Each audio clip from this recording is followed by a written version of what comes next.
नमस्कार दोस्तों। तो दोस्तों कैसे हैं आप सब। फिर से एक न्यू वैकेंसी के बारे में बताने जा रहे हैं। तो यदि आप लोग इंटरेस्टेड हैं अप्लाई करने के लिए तो इस वीडियो को लास्ट तक देखें। जो भी इंपॉर्टेंट पॉइंट है आपको अच्छे से बता दे रहे हैं। तो दोस्तों सबसे पहले आपको बता दें कि ये वैकेंसी जो है वो छत्तीसगढ़ हाई कोर्ट के द्वारा निकाली गई है। तो आप लोग इसमें अप्लाई कर सकते हैं। जो दोस्त लोग छत्तीसगढ़ से होंगे, छत्तीसगढ़ स्टेट के अस्थायी निवासी होंगे, उनके लिए ये चांस तो हैं ही, और जो अदर स्टेट के भी होंगे वो भी इसमें अप्लाई कर सकते हैं। तो आइए आपको बताते हैं कि कितना कितना वैकेंसी है, इसका सिलेक्शन प्रोसेस क्या है, सब कुछ आपको डिटेल्स में बताते हैं। यदि आपको टाइपिंग आती है तो आपके लिए ये बेहतरीन चांस है। ओके दोस्तों, यहाँ पे देखें ये जो वैकेंसी आई है वो असिस्टेंट ग्रेड 3 पोस्ट के लिए आई है, और इसमें जो टोटल सीट है वो 143 सीट है, और इसका अप्लाई ऑलरेडी 5 अक्टूबर से स्टार्ट हो चुका है, और इसका लास्ट डेट जो है वो 31 अक्टूबर रखा गया है। तो अभी अप्लाई करने का एनफ टाइम है, आप लोग अप्लाई कर सकते हैं। इसमें टोटल 143 वैकेंसी है, और इसके लिए जो इसेंशियल क्वालिफिकेशन रखा गया है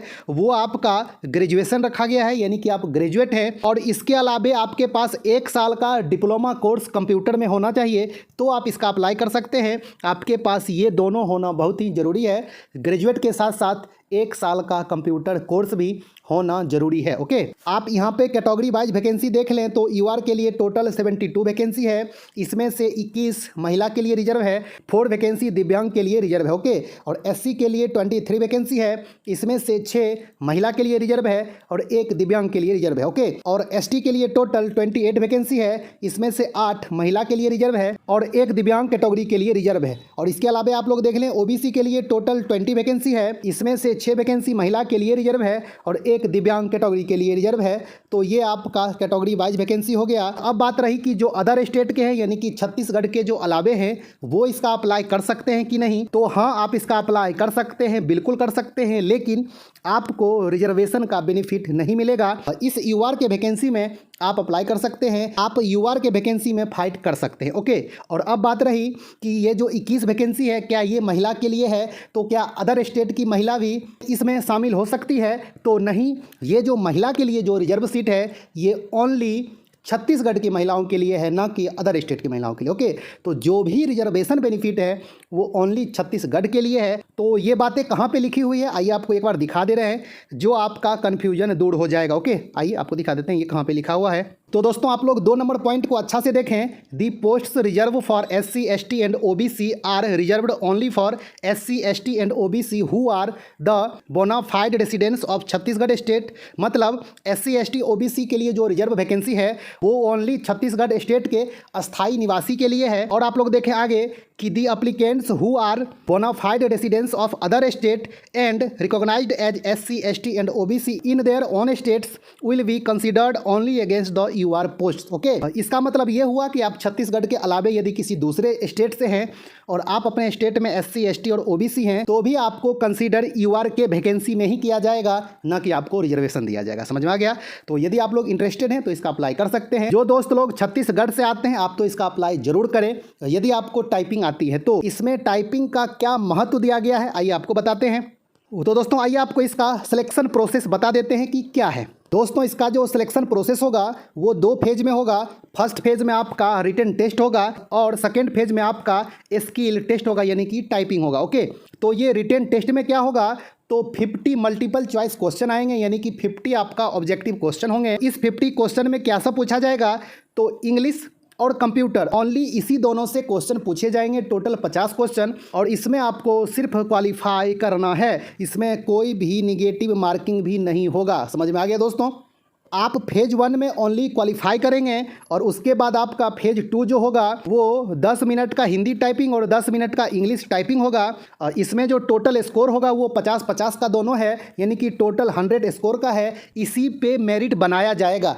ओके, इसीलिए आपको टाइपिंग अच्छे से करना पड़ेगा, कम से कम आप गलती करेंगे सिलेक्शन होने का चांस ज़्यादा रहेगा। हिंदी में जो स्पीड मांगा गया है ओनली 25 का मांगा गया है, और इंग्लिश में 30 का स्पीड मांगा गया है। ओके, स्पीड तो ज़्यादा नहीं मांगा गया है, लेकिन आपको हिंदी टाइपिंग आनी चाहिए। बहुत सारे दोस्तों को क्या होता है कि इंग्लिश टाइपिंग तो आती है लेकिन उनको हिंदी टाइपिंग नहीं आती है, तो आपको हिंदी आनी चाहिए। यदि आपको हिंदी नहीं आती है, थोड़ा बहुत आती है, तो आप 25 तक स्पीड लाने का कोशिश करें।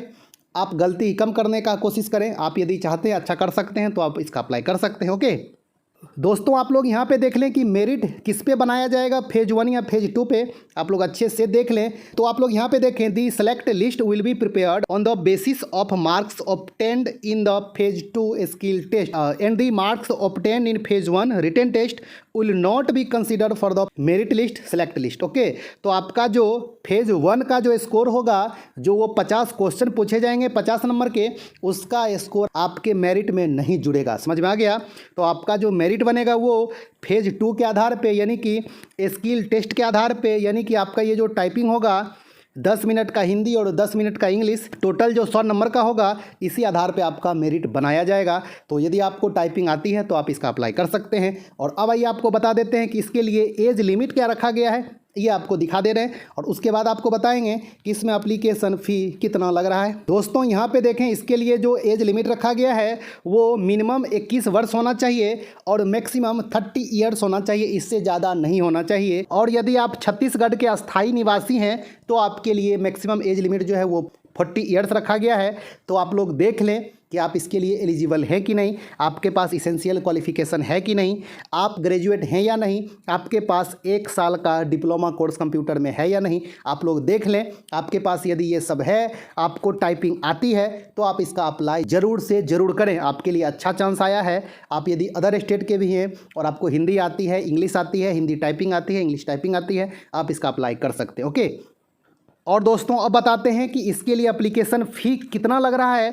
तो इसमें कहीं भी एप्लीकेशन फ़ी के बारे में कोई भी चर्चा नहीं किया गया है, इसमें कहीं भी एप्लीकेशन फ़ी के बारे में नहीं लिखा हुआ है। तो आइए आपको ऑफिशियल वेबसाइट पे ले चलते हैं और देखते हैं कि वहाँ पे फ़ी के बारे में कुछ कहा गया है या नहीं। तो दोस्तों यहाँ पे देखें, छत्तीसगढ़ हाई कोर्ट के ऑफिशियल वेबसाइट पे आ चुके हैं और ये आपका रहा असिस्टेंट ग्रेड 3 का। आप लोग अप्लाई यहाँ से कर सकते हैं। इसका लिंक डिस्क्रिप्शन बॉक्स में भी दे देंगे और टेलीग्राम पे भी शेयर कर देंगे। आप लोग लिंक पे क्लिक करके डायरेक्ट यहाँ पे आ सकते हैं और अप्लाई कर सकते हैं। आप लोग यहाँ पे देखें एप्लीकेशन फ़ी के बारे में जो लिखा गया है कि असिस्टेंट ग्रेड 3 पोस्ट के लिए कोई एप्लीकेशन फ़ी नहीं लिया जा रहा है, कोई एप्लीकेशन फ़ी देय नहीं है, यानी कि आपको कोई एप्लीकेशन फ़ी नहीं देना है, यानी कि ये बिल्कुल फ्री है। आप इसका अप्लाई कर सकते हैं बिना एप्लीकेशन फ़ी के। ओके, तो आपके लिए ये बेहतरीन चांस है। कंडीशन यही है कि आपको टाइपिंग आनी चाहिए, हिंदी और इंग्लिश दोनों। ओके, तो दोस्तों जो भी इसका इंपॉर्टेंट पॉइंट्स था आपको बता दिए। और अब बात रही कि इसका एग्ज़ाम कहाँ होगा, इसका रिटन टेस्ट, इसका स्किल टेस्ट कहाँ होगा। तो इसका एग्ज़ाम, स्किल टेस्ट सब कुछ छत्तीसगढ़ में ही होगा और बिलासपुर में ही होने का चांस ज़्यादा है। तो यदि आप अप्लाई करेंगे तो आपको एग्ज़ाम देने के लिए छत्तीसगढ़ जाना पड़ेगा। ओके, इसके अलावा भी यदि आपके मन में कोई डाउट है तो आप कमेंट्स करें, रिप्लाई देने का कोशिश करेंगे। यदि आपको ये जानकारी अच्छी लगी होगी तो वीडियो को लाइक कर दें। तो दोस्तों मिलते हैं एक अच्छा खासा नई वीडियो लेके, तब तक के लिए धन्यवाद, नमस्कार।